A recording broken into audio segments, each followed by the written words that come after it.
Woo!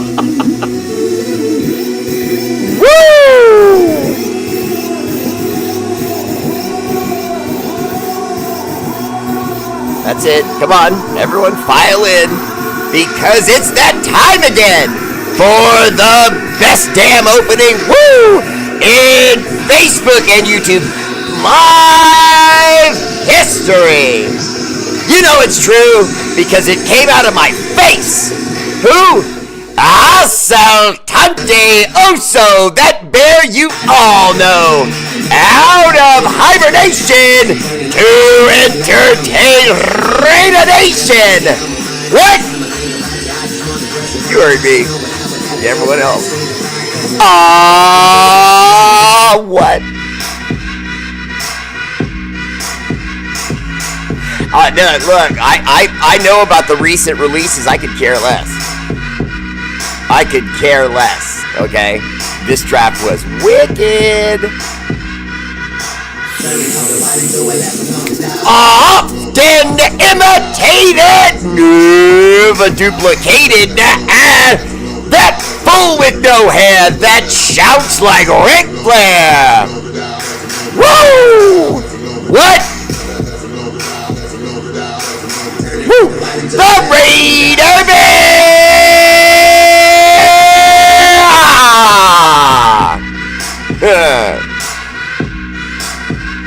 Raiders!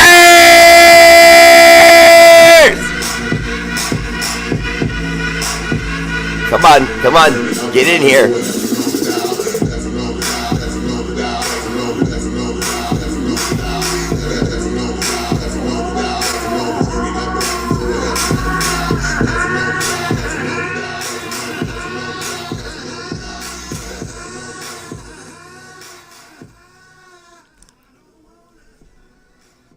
What's up, fam? Welcome to the show, R8RBEAR Live. I appreciate you all tuning in. I appreciate all of you that subscribe. If you would, consider a subscription to R8RBEAR Family Page. On Facebook, it's just $5 a month, and you can cancel it anytime. But we do quite a great deal with those subscriptions and charities all over the world, which we will discuss more in-depthly soon. In the past, I discussed it quite a bit. But right now, we are in limbo, just working with the city of Arizona and doing stuff for them here and there.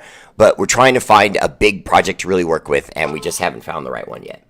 So when we find the right one, we will announce that. It'll be a big deal, and we'll be working with them really hard. But in the meantime, we still save lives here in Arizona and still in California, because we're still working with the same people out there too. So we've kind of grown.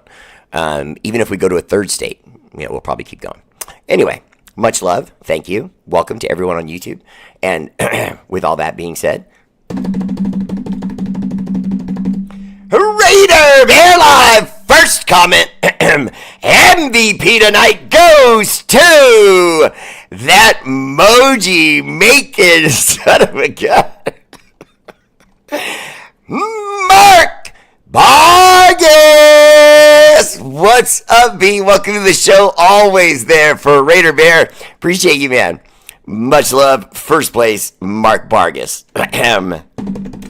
Second place, my silver medal goes out to John the Lion. Leon, always catching L's but never taking losses. Our guy, John the Lion, Leon. And third,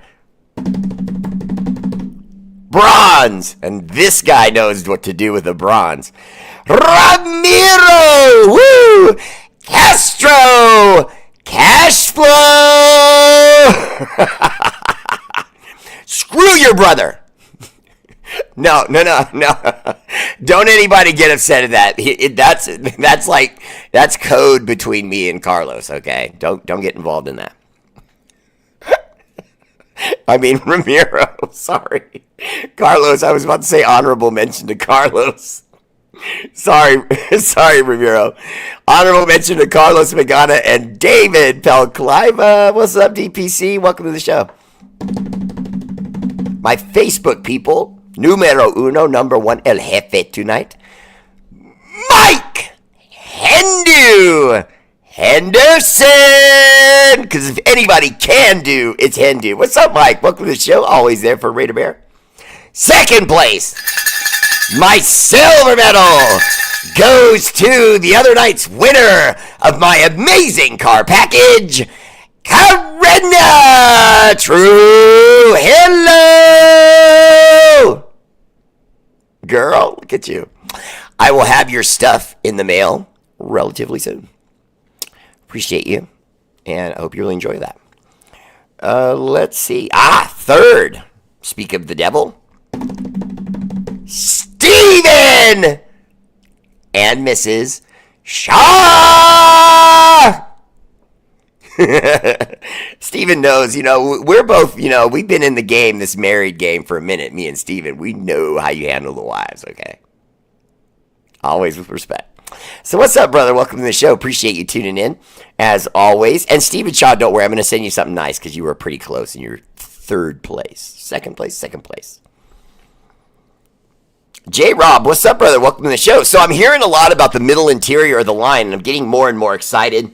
We have a couple of cool things we can talk about with that. We also have some stuff we can talk about with reports coming back about Tom Brady doing some things that I don't have to do much reporting on this to find out that it's true. There's multiple people saying it's true, so I can report this as fact, and we'll do that in a second. Hold on, I just folded my notes thinking it was trash, and it's not. That's my notes. Hold on. How did I do that? Okay. Also the loss of John Jenkins, a middle interior defensive lineman that's been with us for a minute, played really well for us, but he is out. With the emergence of Pegas and the other kid who has probably the best name in the entire draft, Tonka Hemingway. Incredible.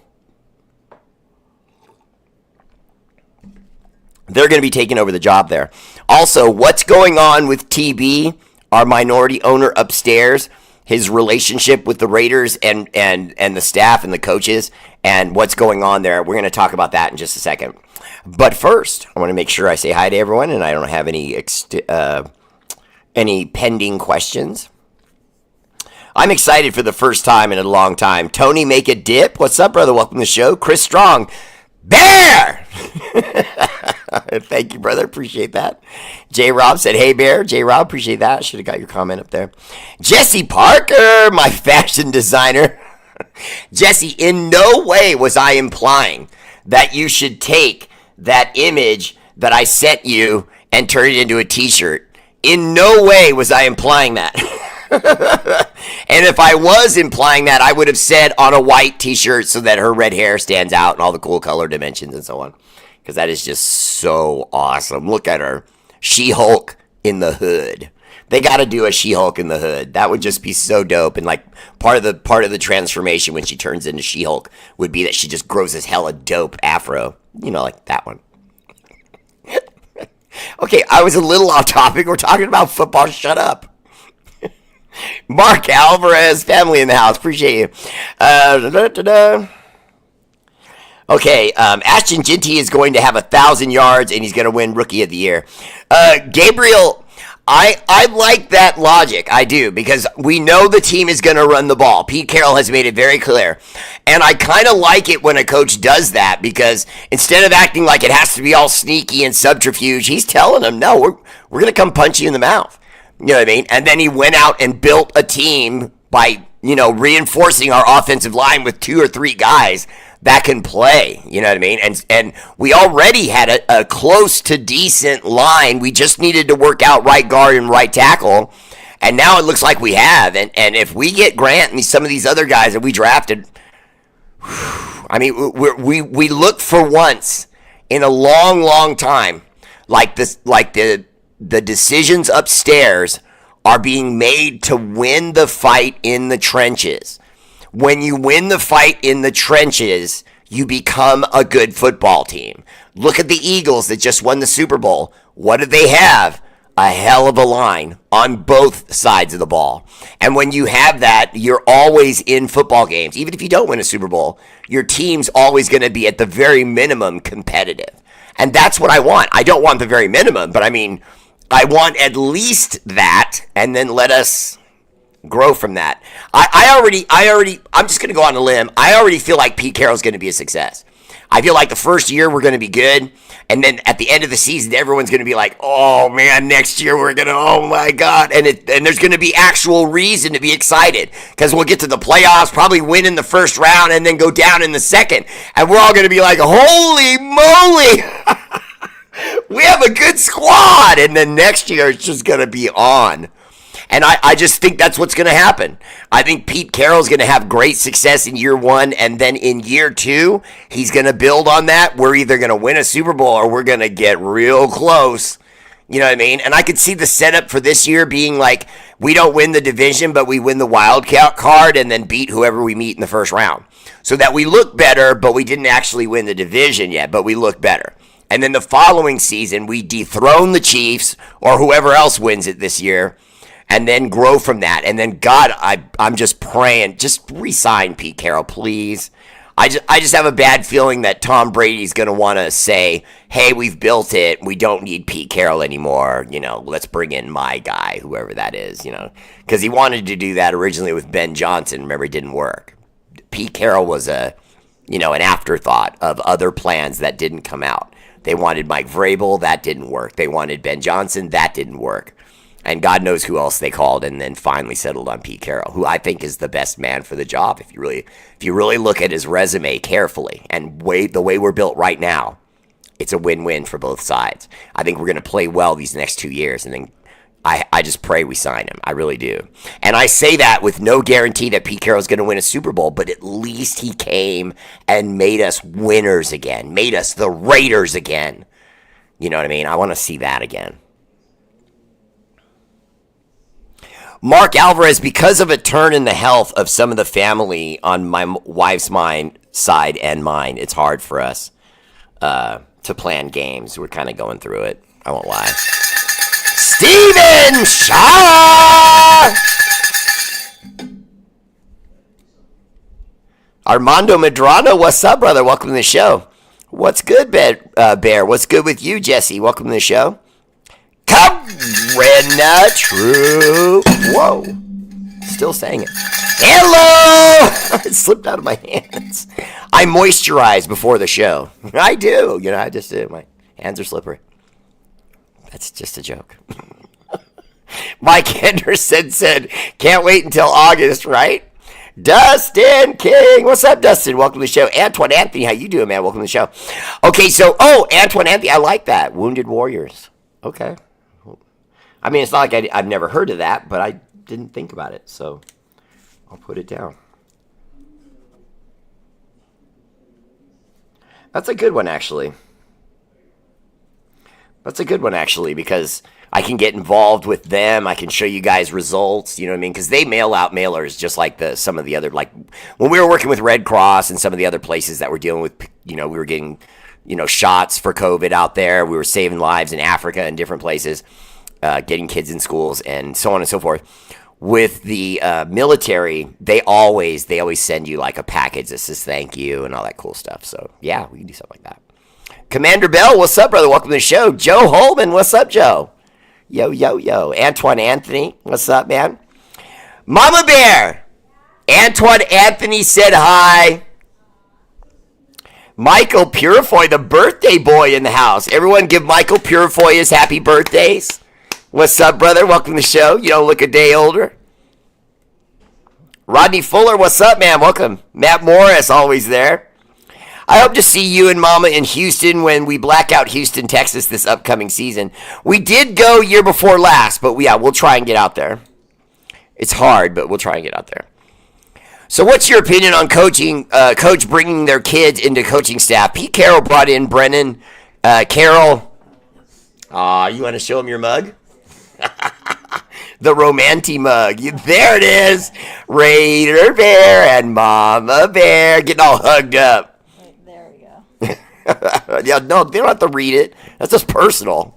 All right, nepotism in football. What do I think? Okay, first and foremost, sometimes it's a good thing. It really is, because you have a young coach in your son who has been brought up by you to understand the right way to coach. So, for example, if Pete Carroll brings in his son as our offensive coordinator assistant, or our offensive lineman assistant, I don't see the big deal with that. I think that you should look at racial diversity. I think you should keep doing that because obviously there's so many, without getting into color stuff, but with obviously there being so many more white coaches, it looks like they're the only ones that would be able to do that because the one black coach or two that may do that, it would shine a light on them and they'd be like, oh, look, he's got his black son working in the offense or the defense. And, the NFL doesn't want that. You know what I mean? But they'll probably have it happen before they go, oh, you know what? We should fix that.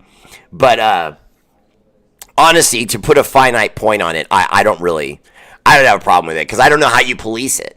In other words, for those people who think it's wrong, how do you police that?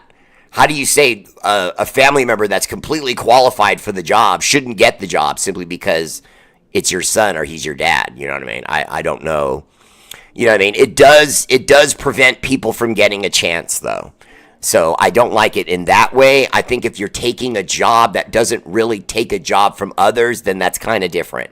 You make him an assistant offensive lineman coach, that's just kind of throwing him a job title so he can work on the team, get a check. You know what I mean? You could honestly argue that you could have 2 or 3 offensive line coaches.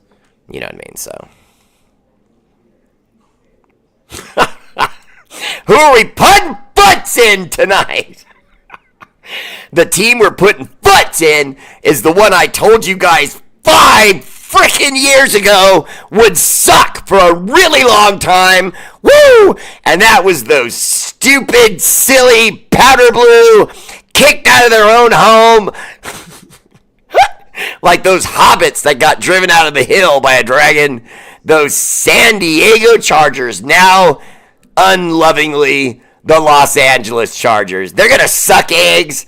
Their quarterback's regressing. Their offense sucks. Their colors are stupid. Their owner's a dope. Put butts in the Chargers. And you know who I'm really doing it with? It's not even Harbaugh. It's the owner upstairs. You got an idiot owner, and remember, we all know what that's like. Mark Davis, put butts in him.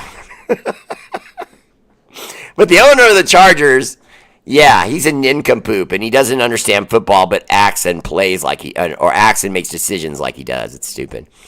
Jeff Foster Jr., so what's your opinion on Coach Brink? Oh, yeah, I just answered that, my bad. I'm super excited for the car badges. It's going to look fabulous. Awesome. Corinna, I'm excited for you. Yes, Jenkins will do well in Baltimore. Will probably play like 30% of the snaps for them. Jeff Foster Jr., Jenkins will do well wherever he goes. I made that very clear when we signed him. I love that guy. Once a Raider, always a Raider. Definitely applies to Jenkins. He was just a solid player. He kept his nose down. He had that Tim Duncan effect where he doesn't say stuff. He just plays hard. And other guys respond to that. You know what I mean? How many times have we seen a movie where you have guys with a shield and a sword and they're running into fight and they're scared? And then they look to their right and they see their champion just slicing people down and taking on 5 guys at a time and blocking here and swinging over there. And then they go, yeah! And then they get in there too. Same sort of thing. That's what Jenkins was.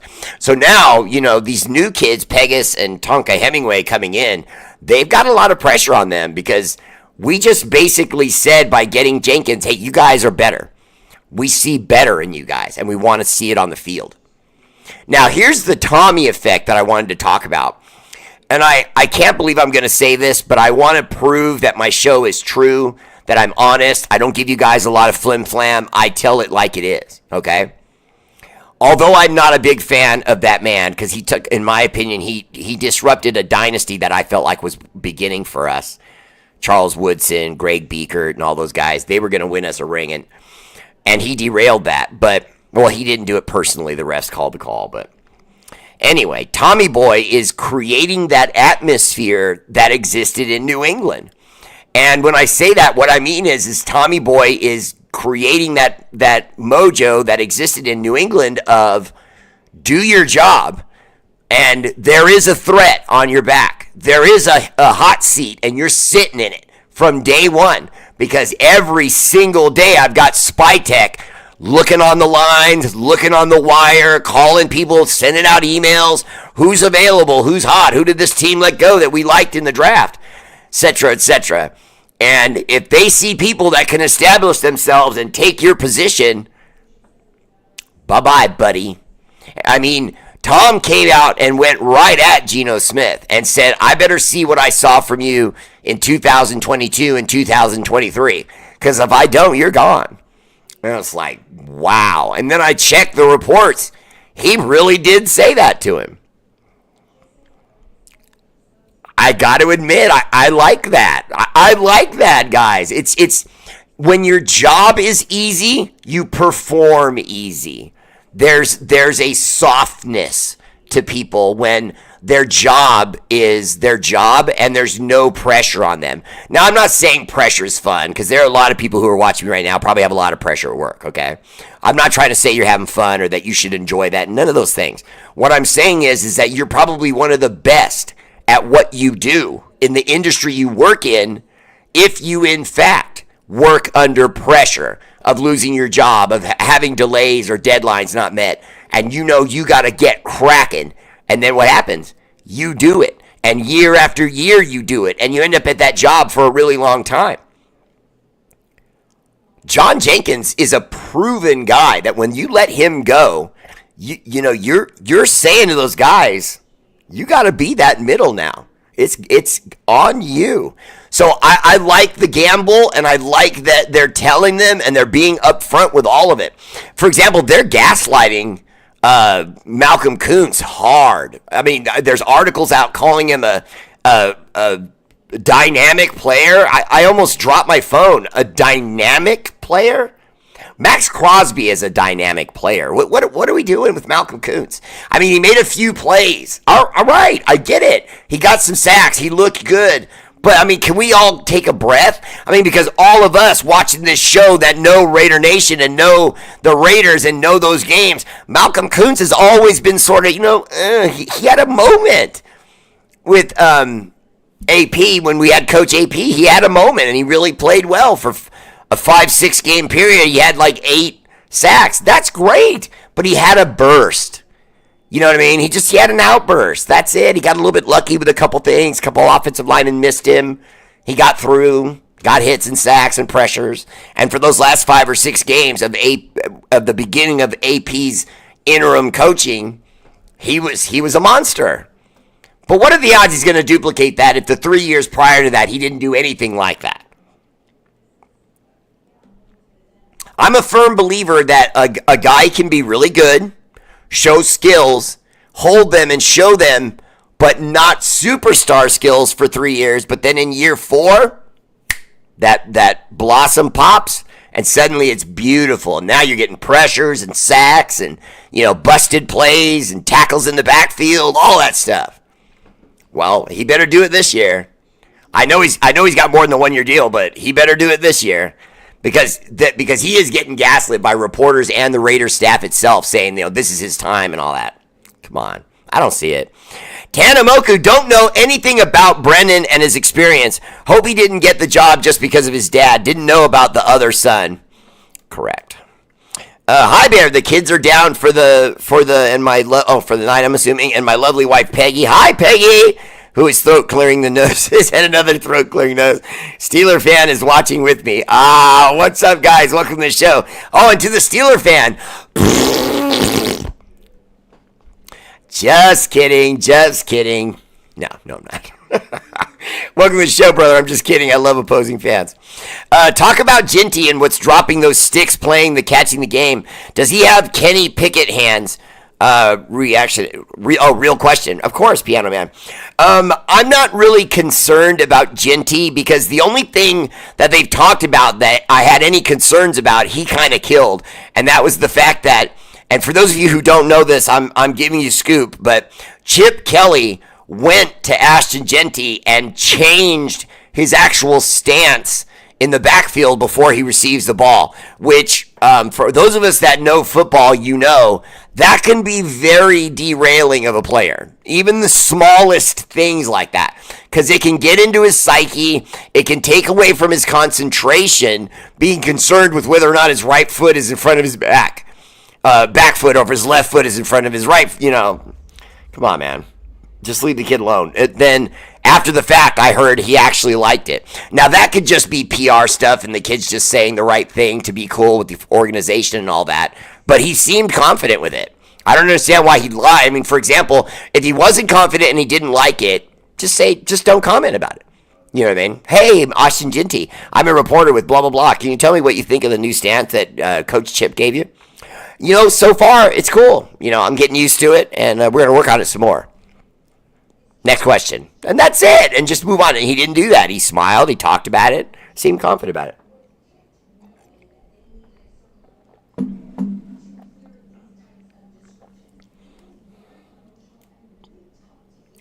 How did you like that schedule release roast video on our upcoming opponents? You know, Anthony, Antoine Anthony, I would tell you this, brother. The Raiders will never not talk trash. They will never not talk trash in any way we possibly can. What's up, Jimmy Mata? Welcome to the show, brother. The Chargers versus Raiders in the postseason, whoever loses is a Pop-Tart, just like an WWE stunts, okay. Jeff Foster Jr., he was with him for some time in Seattle also, then some time jumping around coaching in college. Yeah, Jeff, I don't think there's any question that he has football experience. The real reason they're calling it nepotism isn't because he got the job as far as his resume. It's because he got the job because that's his dad. In other words, I'll give you nepotism that can be done in a more positive way. Why can't Pete Carroll call around, for example, because we have a lot of head coaches that have assistants that end up jumping all around the league. So let's say someone with I'm just making this up, obviously. Let's say someone with the Atlanta Falcons goes way back with Pete Carroll, okay, which is totally, plausible. And then Pete Carroll calls that guy and says, listen, do you have an assistant, offensive lineman, maybe assistant offensive, defensive backs coach, something like that maybe my son could latch on with? Yeah, sure, Pete. Tell him to come in, 2 weeks from now on Monday, and I'll get him fitted and started right up. You know what I mean? I see now, to me, that's not nepotism. Now you're just helping your son get a job somewhere else. You know what I mean? So, is it nepotism? Yes, but I don't think it hurts anything because the other company doesn't have to hire him. I mean, if he shows up and he has no resume, they're not going to hire him just because they like Pete. He still has to be able to show credentials, and he can. So, that's good anyway. Let's see. We hosted WrestleMania this year. There's a trend of teams making the playoffs after this happens. Look it up. I don't have to look it up. I know there's good luck mojo with WrestleMania. My issue is with that is I hoped it would have worked the year that the Super Bowl was in our stadium and we could have ended the Chiefs, going into that. That would have been amazing. I'm just, speculating like you are. I hope we knock off the Chiefs out of the playoff contention for the next 3 years. I hate that fair weather franchise. It's going to depend a lot on what Andy Reid does. If Andy Reid retires, they're finished. They're finished. Just remember I said that. If Andy Reid quits or gets fired, they're finished. I don't care even if they win another Super Bowl and he leaves. The year after Andy Reid leaves, everything will fall to garbage. Because people don't understand how much Andy Reid actually does for that team. They really don't. He even counsels with the defense. He designs plays. He calls the plays. He does everything. You know what I mean? That guy knows football. Bob Stannard, what's up? Welcome to the show. Lots of happy birthdays for my guy, Michael Purifoy. Have you noticed our Athletics aren't repping a city yet? We all know they're going to be the Las Vegas Athletics. Yeah, but I think there's something like contractually that keeps them from doing it right away, but I'm sure you probably know that. Going to be there in Houston as well. Also, New England to start the season. Matt Morris, right on. Sweet Heat Pete might be putting Coach Andy Walrus Reed into that retirement he was contemplating pre-Mahomo era. Yeah, I think it's doable. I really do. I think they're slower than they've been in a while. I think their offensive line, although it's gotten a little better, I still don't see it. With the defensive line, they kind of rely a lot on that one kid, Jones, and he's getting up there. Travis Kelce's getting up there. Their wide receivers although they're fast, are they dynamic? I saw them make a lot of mistakes last year, their receiving core. They didn't seem too, excited about that, so. That goes with any job. It's all about who you know. See, yeah, Matt, that has just a lot to do with it.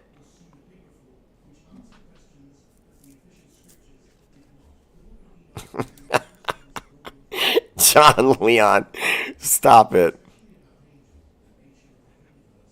Something tells me that Mama... Wait a minute, what? Something tells me that Mama Bear and the dogs are about to make a guest appearance on the show. Nah, she's in there doing something. She made gumbo the other night, so I don't think she's cooking. Kenny Blair! All the way, the pinky, from the land of whiskey and crumpets. My guy, Kenny Blair, sending stars from an ocean away. Appreciate you, brother, as always. Let's see. No other team has hired him without him being a package deal with Pete. No, but he did work a little bit in college, Jeff, and though I know he may not have been hired as anything other than a package deal with Pete, I don't think that that's because he can't get a job now. I think it's just that that's what he did coming up. And I don't know, I just think a lot of kids do that. I don't like it, but I don't know that it's really preventing someone else from getting a job. I mean, he can only fill one position,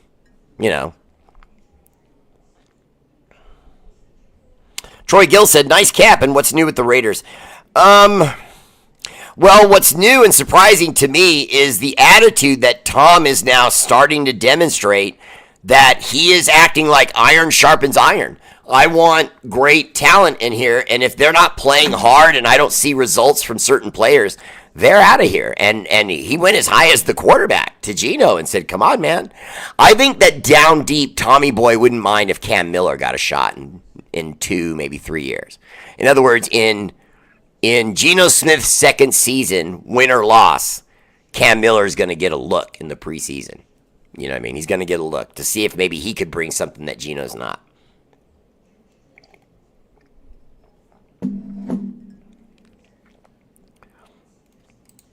Let's see. Chokers coach Harbaugh is like a real-life Forrest Gump when he speaks in interviews. Stupid is as stupid does. I've met him in person, and it's not any different. It was way before he'd coached in the NFL. I caught him when he was still doing in the college ranks. But he was always like that. I don't know how he's done it all these years, but he always seems to, break 50-50 and still be loved as a coach for the next franchise. And when he's done here with the Chargers, his record will probably suck. He'll probably get fired in year 3 or 4. And then he'll take a couple years off going back to college, just not Michigan. And then he'll go to the pros again. Now, if he doesn't go back because he doesn't want to face the restrictions from the legalities he had with the NCAA and Michigan, look that up. I can't go into that story. It's too long. But he had a whopper with Michigan. But if he can't go back because of that, then he'll just do TV for a year or two, just like John Madden did. John Madden, listen to me. John Gruden did, and then he'll go back. Someone else will want to hire him at that point. Tom Shepard, what's going on with Christian Wilkerson? In a boot, out a boot, now back in a boot. We need him on the field. Well, the Christian Wilkerson thing is looking like a strain, not a tear. And that's why the boot's going back and forth, because one day he feels good and the next day after working out, it's like it inflames. And that's what they're dealing with, because if it was surgery, they would have just done it by now. And I'm sure they've done x-rays. He probably just has a strain and he's having to treat it gingerly to get it back in shape. I always liked Kuntz. I felt like he didn't get a chance in his first 4 years. I would half agree with that, especially with McDumdum at the helm. Yeah. Tanamoku, that is partly true. He did get some opportunities, though, and the ones he got, he did not really play well. But I get what you're saying completely. How about a rugby player? If he makes the squad, do you think he's fast enough to play defensive end, or will he be in the middle? Well, the guy that you're talking about, I know exactly who you're talking about. I can't remember his name, and I'm sure you probably can't either. I think it was Taki Laki. Did I get that right? I think that's right. I think it was Taki Laki. But anyway, he looks like a beast. If I remember correctly, he's 6'6", 350 pounds, and he's only like 20 years old. And we have him. When you weigh that much, you're generally not fast, but at the same time, he's very young. And so that spryness of speed It's going to be there. And and we all know what that was like. You were a certain speed when you were like in your 20s and 30s, but when you were 16, 17, you were like greasy lightning fast. Well, that's kind of what we're getting with this kid. He's a big boy with not all the wear and tear on him and only 20 years old. Because although I know he played rugby, which can be a very rough sport, I know he's only got a year or two in rugby. They don't let him play unless they're 18. Tanamoku, yeah, Wilkerson concerns me. We did draft 2 defensive tackles and signed a couple of UDFAs. Yes, and I think that that's why I think we're going to be okay in the long run, whether Christian Wilkerson can bring it or not, but I think he will. Arthur Munoz, what's up, brother? Welcome to the show. That profile pic, I'm digging that hat, man. You look clean. Love that.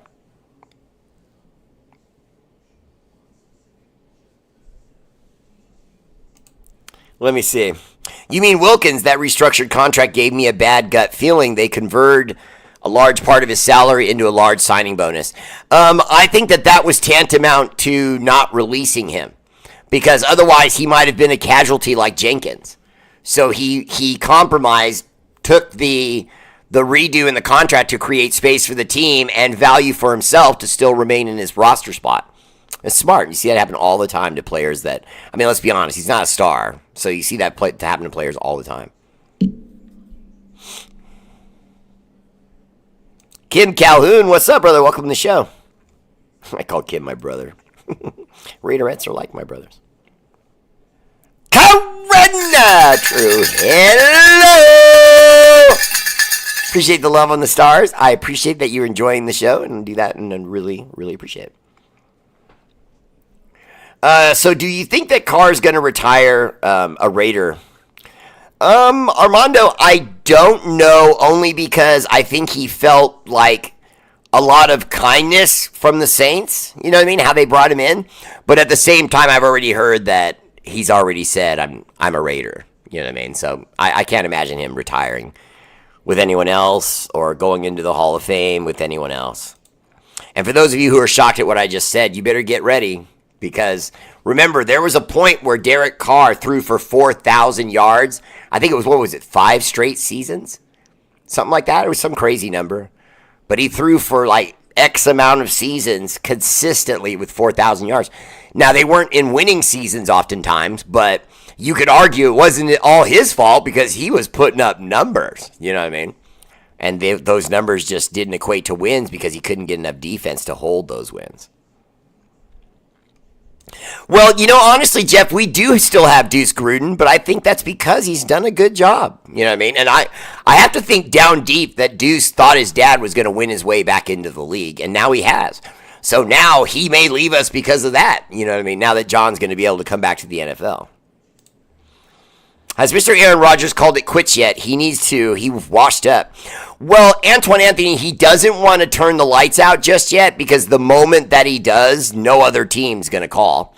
And, usually at least 1 or 2 teams will call to test the strength and resolve of that retirement. Are you sure you don't want another contract?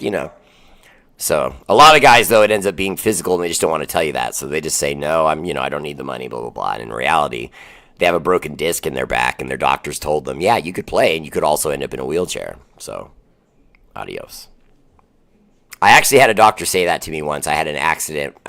We were on a creek and I hit my back really bad on this tree trunk kind of thing that was under a rope swing. And they took me into the hospital and everything else, and they looked at my knee and my back and all this other stuff, and I had cracks, like hairline cracks in 2 of my vertebrae. And he asked me what I like to play, and I said basketball, and he said, you might want to change sports. I was like, Christ. Chargers fans have no one else to talk to but to control Raiders channels. Right? Harbaugh to the CFL. He won't go back that far. Do you think it's funny that Aaron Rodgers doesn't have a team right now? It would have been funny if it had happened like 5 years ago, but now he actually genuinely looks washed up. Locky talkie, I knew I was right. Yes, Tanamoku, that's correct.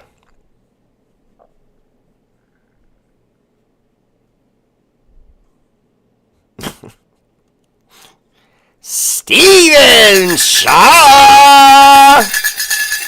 Listen, have you ever eaten out in the backyard and flies start coming and you just completely, totally ignore them? You know, and you just keep eating and keep eating.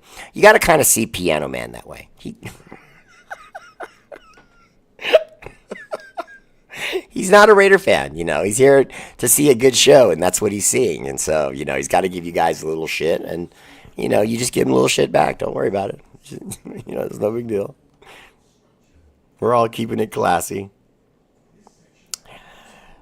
Yeah, it always was garbage time for Carr, and he would always, you know, build up some of those numbers, but to do it year after year after year is still pretty hard. And the fact that we play more games helps Carr with the yards. True. Glenn Ford, Big Bear, my cancer might come back. Need some prayers. Mwah.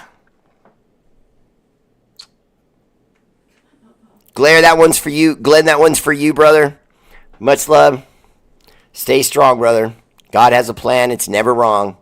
You know what I mean? I have diabetes, and I often say I'm not worried about that taking me away. And people say, why? And I'm like, you know, God's got plans for me. I just believe that, you know. And I mean, I might have pains on the way to those plans and things like that. But like letting something like that end me, I don't see that. I don't see that. Sorry, my curls are my curled handlebars, you know. I can't stop playing with them.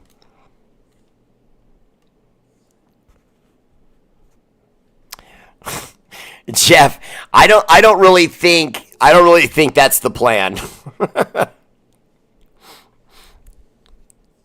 Glenn Ford, Stephen Shaw said, God bless you. The Browns have a quarterback controversy on their hands with Flacco, Watson, Pickett, and the drafted Gabriel and that clown Sanders. Yeah, but I don't know if you saw recently, it was the former quarterback of the Rams, Kurt Warner, who came out and basically said that Shedeur Sanders looks damn good. And you know when Kurt Warner speaks, people listen. They do. You know what I mean? Oh, damn it. This one's just, it's so like perfectly my size. But when I wear the size that like fits me just right, it like squeezes my head too hard, it seems like. Which would tell you that then that's not my size. But but then every time I try to get the size that's next up, my hat, you know, does this. And I can't see anything. Whew. Okay. Oh, there. Now we're there. Head not being squeezed. Glenn, prayers from Corinna Trujillo. Much love, Corinna. I appreciate that.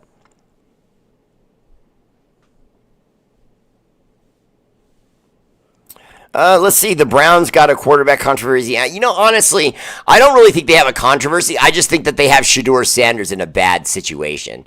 Because Shedeur, Armando Medrano said, I like that hat. Which one? This one? Or that one? Or that one? Or this one? Or this one? Or that one? Or that one? I appreciate that, bro. No. No.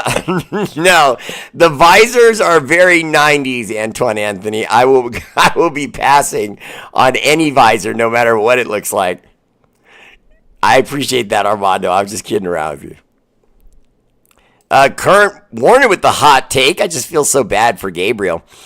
Jeff Foster, actually, that's not what you should feel. From what I'm hearing, Gabriel's playing great. He really is. I mean, Gabriel has already stood out, and, you know, they're saying he's outplaying a lot of people in the lineup. They don't want to say names to offend the quarterbacks, but Gabriel looks good. Oscar De Leon, what's up, brother? Welcome to the show. Glenn, prayers out from Tanamoku.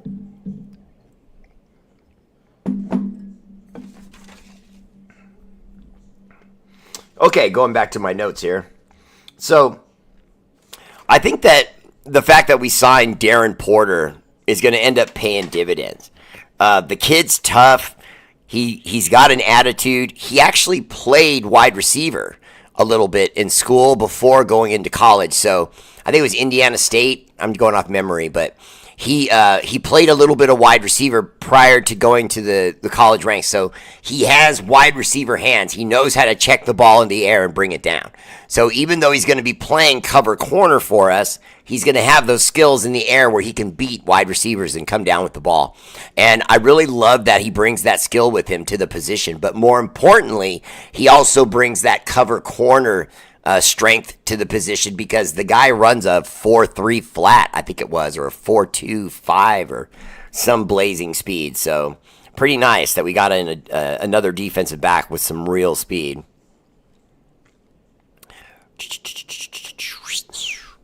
The Saints are supposed to get one of the Browns quarterbacks. Let's see who gets traded there before the season starts. I gotta imagine it's going to be Shedeur. I got to imagine it's going to be Shedeur, because Kenny Pickett, to me, Kenny Pickett has been exposed a little bit. You know what I mean? There's just throws he doesn't want to throw. You know, he has a problem throwing off platform. So, for example, he's running left and has to stop and throw right, even if it's short distance. He struggles with that. You know, little things like that, Kenny Pickett kind of exposed with the Pittsburgh Steelers. They had a very limited offensive attack through the air with him. So I don't think he's really in the way as far as a controversy. I really don't think Kenny Pickett's in the way. I think Kenny Pickett is someone they picked up for insurance and nothing more. Now, Joe Flacco is legit. Okay, and then we can't forget about Deshaun Watson. The only thing about Deshaun Watson we have to wonder is is he going to be totally healthy when the season starts? Because I know he's nursing something right now. I don't know what it is because I'm not a Cleveland Browns fan, but I know that he is nursing something. So he's not getting 100% of the snaps. He's kind of looking from the sidelines, and then we already heard that Deshaun Watson's getting upset because of what he's seeing from the young talent in Gabriel and Shedeur Sanders that they brought in, because he sees them as a legitimate threat to take his job. He admitted that with his, mouthy, hey, I don't like this. Why would they bring in guys that could take my job? Because that's the NFL. If you really want to be a better team, you got to push guys. And then if they can't do the job, you'll see that, and you can get them out of there, which is what we should have done to Derek Carr after the first 4 years that we gave him. Once we gave him 4 years, that's it. He was with us 5 more after that, and we never had a quarterback in camp. Never, not once, that truly challenged him. Not one. Mike McGloin, give me a break.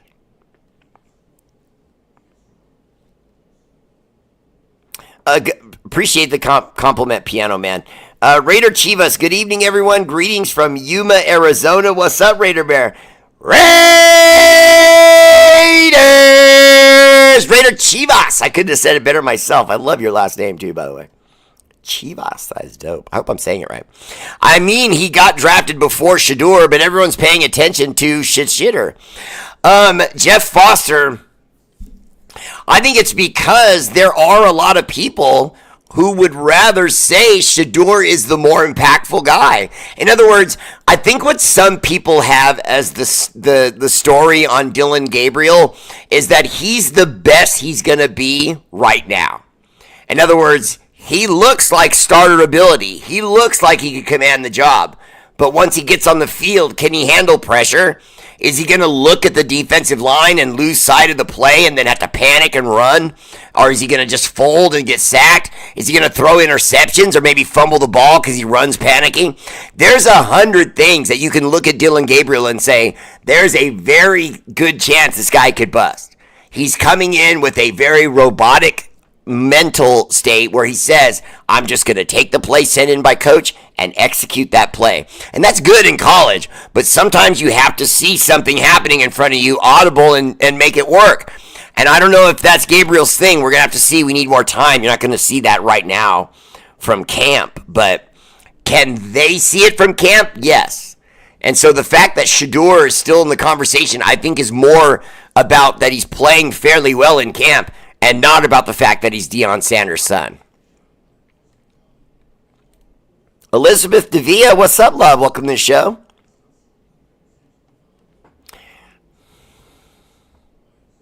Troy Gill, appreciate that. Glenn, more prayers out to you, brother. Okay, here's the long one.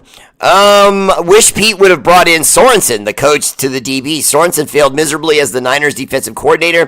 Sorensen was the Seahawks DB coach during the Legion of Boom era. Now he's the Cowboys special teams coordinator. We could have used him. He'd love coaching with Porter, or coaching Porter. Jeff, I would argue that Sorensen's coaching may have been based on the things Pete Carroll taught him, but the things Pete Carroll has taught is something, it's a model that he's built where the DBs have a quiet communication, the safeties have a quiet communication with the defensive backs, not the linebackers. The linebackers do their own thing. They work the line. But if they work slant patterns and things like that, that's something the linebackers work out with themselves on defense.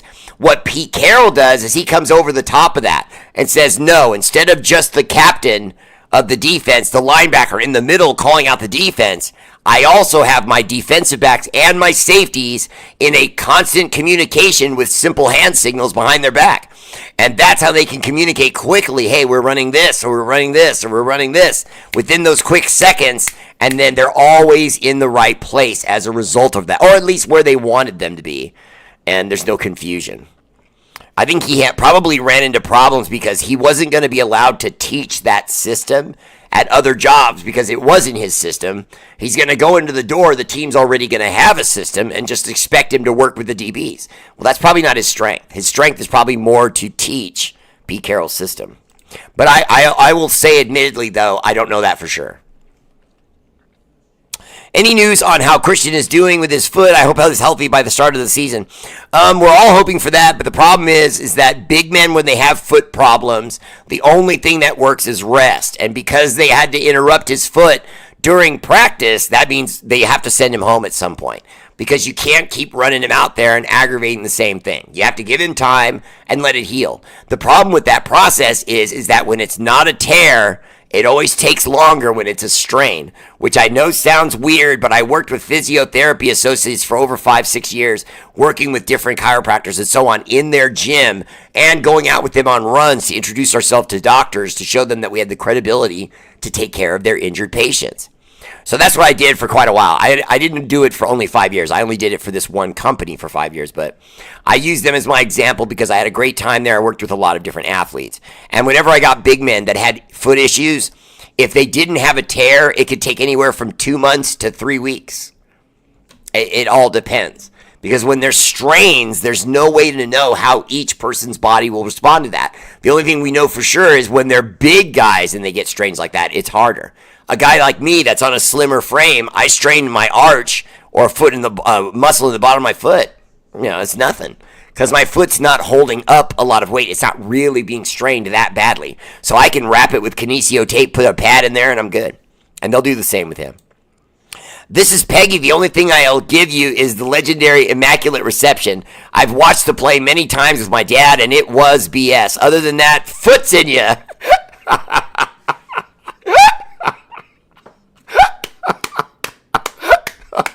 Love you too, Peggy. Love you too, girl. That was awesome. Tim, she's always welcome. Steeler or not, she's always welcome. Should have paid Mac instead of Carr. Maybe we would have won a Super Bowl since drafting Mac. No, because we wouldn't have Mac if we'd kept Khalil. There's no way we'd have. There's no way we'd have Mac. Excuse me. We got Mac, but if we had kept Mac, we never would have got Max. That's where my Max and my Maxes got mixed up there. We wouldn't have Max Crosby. And Max Crosby's the younger guy with the higher, fused ceiling, just because he's younger. So, and we already know he's great. So, no, we made the right decision. I miss Mac. And I would have considered re-signing him had they paid him real money and paired him with Max Crosby. I don't understand why they never bit on that. Khalil Mack, in my opinion, would have been the best player in history had he stayed with us and we built a team around him. He would have been one of the best defensive players in history. All we would have had to have done was get someone on the other side, not necessarily Max, but just someone with some speed that could help Mac a little bit. If we had kept Mac and done that, he's already going to go in the Hall of Fame, but he would be going in like a god. You know what I mean? Like a lot of great defensive ends and linebackers have. Oh, nice. I said it right. Nice. Raider Chivas. I like that. Hey, Raider Bear, did you hear that Charles Woodson wants to be part owner of the Browns? Elizabeth, he's trying to get into the league, and he knows the Raiders aren't going to let him in. Even though he is a beloved player and so on, they're not going to let him in. And then the thing with the Green Bay Packers, they already have that sort of buy stock into the team thing, and so the team's already owned by so many people. He really wouldn't be able to get enough stock to have much control in that. So that's why he's looking at the Browns, because the Browns are simpletons. Their ownership staff has always been stupid. They always make terrible decisions. They've made many, and they're still making many more. You know what I mean? The Browns are a laughingstock, in my opinion. It's probably going to take a decade at least before we ever see a Browns team that's competitive again. They're just really, they're in the toilet. Sorry for the long comments. I used to run a page called The Raider Rant. Jeff Foster, don't apologize for it being long. I was just mentioning it because it was long. I don't mind that. I agree with trading away Max. Still do. We had him at his best, but we were still the worst defense in the league. It didn't make sense to keep him. Right, because the rebuild that we were doing with Gruden at the time, if you hamstring him for $90 million, which was what we would have had to give Mac for him to stay, there would have been no build. You know what I mean? And so I just, it's hard to know going back, but yeah, I just, the only thing that burns about Mac, and I think it probably burns you too, and all Raider fans, is that he ended up with the lousy Chargers, so he ends up playing us, you know what I mean, and continuing to prove he's Black Thor, you know what I mean, the Thunder God, because he was and is. But Black Thor is, doomed to keep, banging our heads into the ground. Because I think the Chargers are going to pay him, and so he'll stay there. Yeah, 1% owner. Yeah, no. Jeff, I don't think he'd go for that.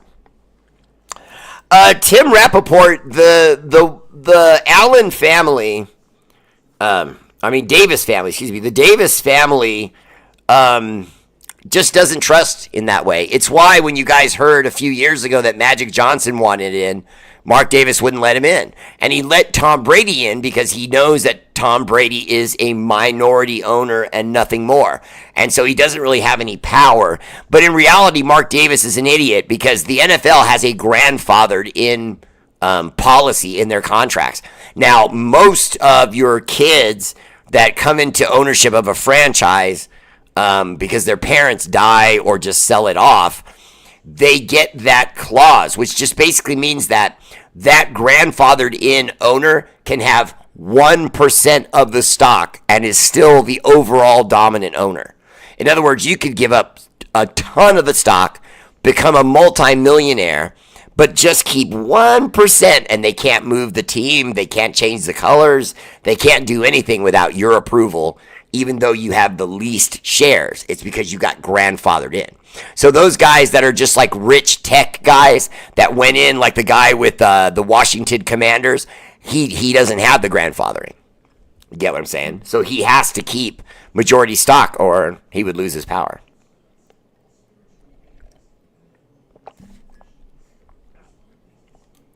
Yeah, Antoine Anthony, he's amazing. Silent Assassin, what's up? Stephanie Moreno, what's up? Aw. What's up, love? You look nice.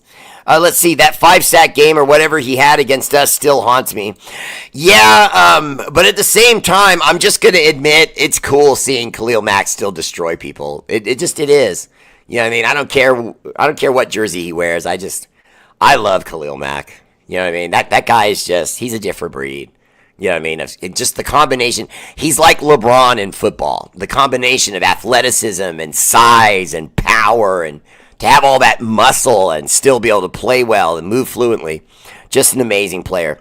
But his problem, though, is he can't go back in coverage at all. He is a one-trick pony. He comes forward and he crushes running backs or he sacks quarterbacks.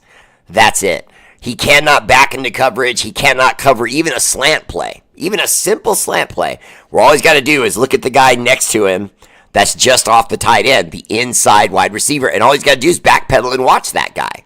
They don't expect him to get an interception. He's Khalil Mack. He's the size of a brick house with Hulk-like hands. He smash, and that's it. He's not going to get interceptions. But they just wanted him in coverage so that if the guy did get a catch, Khalil could just run right up and bring the guy down. But he was just horrible. Horrible. I described his defense in that situation as a turtle flopped on its back. And he just, I don't know where to be. And he would, and he would just be stuck. And he would just make mistake after mistake after mistake. And I hate to admit it, but it was when Tom Brady was still playing. And Khalil Mack was in a game on the road against the Saints. And then they targeted him. And he couldn't get off the line. He couldn't get a sack. So they started trying to drop him in coverage, and then they even hit him harder. And it got to the point where they almost took him out of the game.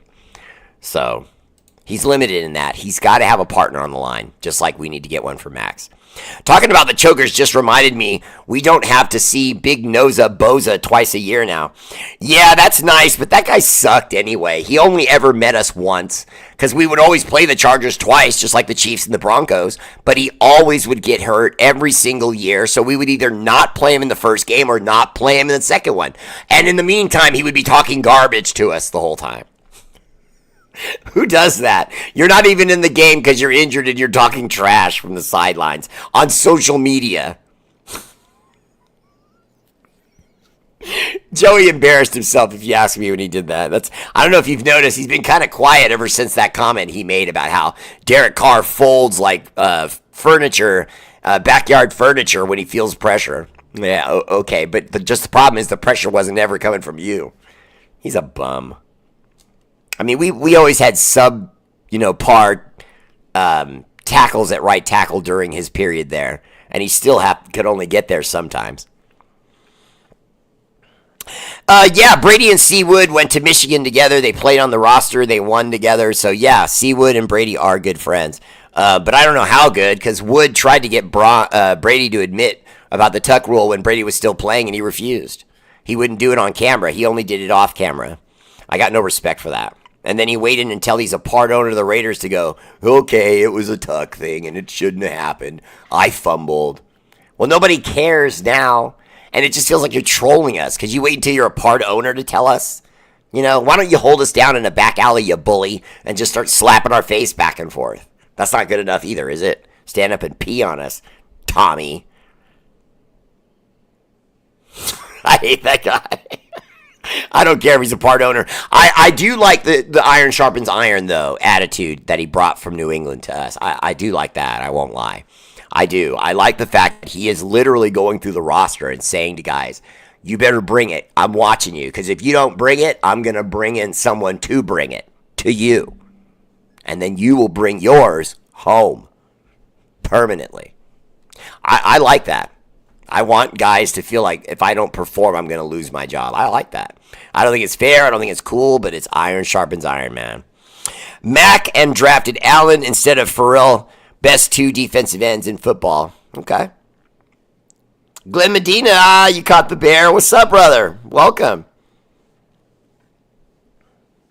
You remember that Mack interception off Cam Newton? Well, Antoine Anthony, I'm not saying he can't ever get an interception. I'm just simply saying that he was terrible in coverage, so they were never really expecting that from him. They just wanted him to play well and bring guys down. Speaking of players we traded from the Mack era, I believe Amari Cooper is still a free agent. Yeah, but I really do actually really believe Amari Cooper don't have it anymore. And not only that, bringing him back to the Raiders to me would feel like a retirement package, and I think he would act like it too. Raider fan, I'm doing great, but you caught me at the end, brother. But welcome. Yeah, Tannemuku, I got no respect for that guy because he gets mouthy and he doesn't back it up. Bear, will you be going to the preseason game against the Cardinals? I hope to see you there at the Raider tailgate party to finally personally meet you and Mama Bear. Raider Chivas, I appreciate the love, brother. I will try to make out because I can do that. They're right here in town. Oh, I appreciate the love, Raider fan. That's a great profile picture, by the way. You have a good night, too, Jeff Foster. John Leon. Whoa, wait a minute. Oh, sorry. Sounds like the typical Checkers fan talking crap from the sidelines. Yeah, chokers. I know you meant chokers, but yeah. 559 in the house. What's up, Miguel? Welcome to the show. Let's see. Gruden should have never gotten rid of Crabtree. He was always clutch and the true epitome of a Raider. Yeah, but he was never, ever going to be more than what he was, a possession receiver. He didn't have the speed for anything else. He couldn't take the top off. You know what I mean? And then, obviously, you have to admit, Richard Sherman kind of showed him up. You know what I mean? When he was still with the Niners, Richard Sherman showed him up. And that was, we got him after that. So, Richard Sherman showed him up. Well, we all knew it was a fumble, but we wanted him to be honest about it. Come on, Elizabeth. I don't understand the hate with Brady. If the hate stems from the Tuck rule made the Raiders and the Patriots even. Both teams got a Lombardi from a terrible call from a ref. I don't agree, Jeff. I hate Tom, and I will go to my grave hating Tom. I don't like that guy. He's a cheater. He never admitted it. He always said, I didn't know about Deflategate. I didn't know about this. I didn't know about that. No, that's just not true. There's no way you didn't know. That's just not true. You can't be the lead quarterback of a team for a decade, and then they get busted with evidence from the NFL itself saying you cheated, but he goes, no. Why'd you smash your phone? I do that every time. Every year I get a new phone and I smash the old one. Not true. I'm sorry, I don't believe that. I could understand that maybe he does it for security reasons, but I mean, you knew you were in a thing and that the NFL was coming after you. You don't smash your phone. Who doesn't know that? Everybody knows that. You don't mess with evidence if you know the NFL's coming after you. You just take it for what it is and take your lumps. Cheater. Put butts in them. Not you, Jeff. Tom Brady. Sometimes when I say his whole name really fast like that, it does that. R8RBEAR! Hello! Good night, love. Good night, Raider Nation. No. He said if you ain't cheating, you ain't trying. And he just meant play on the edge. You stick 'em. Stuff like that. Not videotape other teams' practices. That's cheating. But as far as how you hit guys or cheating, trying to steal signals during the game, I don't mind that.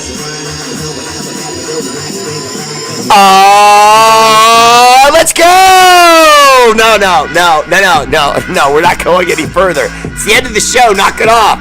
Go on, go to bed. You all have to go to work tomorrow. Shout out to our armed forces. Army, Navy, Air Force, Marines, National Guard, Space Force. For all you do, the energy and love of this show is dedicated to your sacrifice. Active and veteran. Much love. This has been R8RBEAR. I'm R8RBEAR Live. Much love. See you tomorrow. R8RBEAR, blah, blah, blah. You know the rest. Mwah.